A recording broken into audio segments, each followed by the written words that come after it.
Malutong ang salubong sa bagong taon ng mga makakakuha ng bagong disenyo ng 50, 100 at 500 piso. Nagawa na rin sa polymer at makukuha na raw yan sa mga bangko sa December 23 pero limitado lang po sa Greater Manila area. Saksi si Mariz Umali.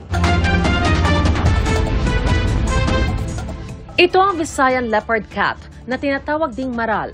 Matatagpuan ang mga ito sa Negros at Panay Island at itinuturing na vulnerable o nanganganib maubos sa IUCN Red List of Threatened Species noong 2008. Isang Visayan Leopard Cat sa mga bagong mukha ng polymer banknotes ng Bangko Sentral. Tampok ang piling endangered at native species ng mga hayop at bulaklak, mga likas na yaman at katutubong hobby sa Pilipinas. Ito ang itsura ng mga bagong polymer banknotes o pera na makikita na natin sa sirkulasyon simula sa susunod na linggo.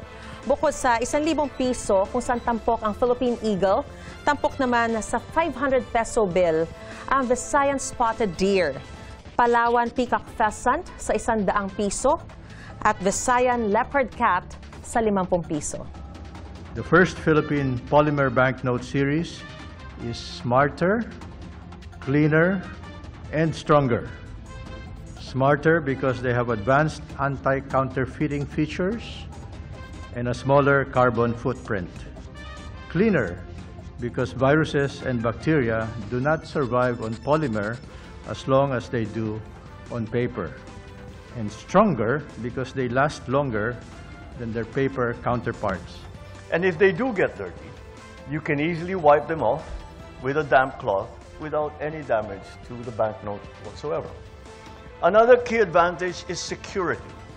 Counterfeiting has always been a problem for economies around the world, but polymer banknotes are a notable progressive change.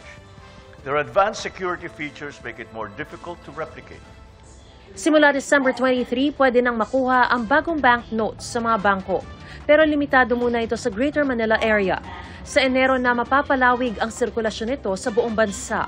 Ayon sa BSP, pwede pa rin gamitin ang mga lumang perang papel. Pwedeng ito, Pep. Bawal planchahin. Opo, plastic po ito, so talagang masisira po. Para sa GMA Integrated News, Mariz Umali ang inyong saksi. Mga kapuso, maging una sa saksi. Mag-subscribe sa GMA Integrated News sa YouTube para sa iba't ibang balita.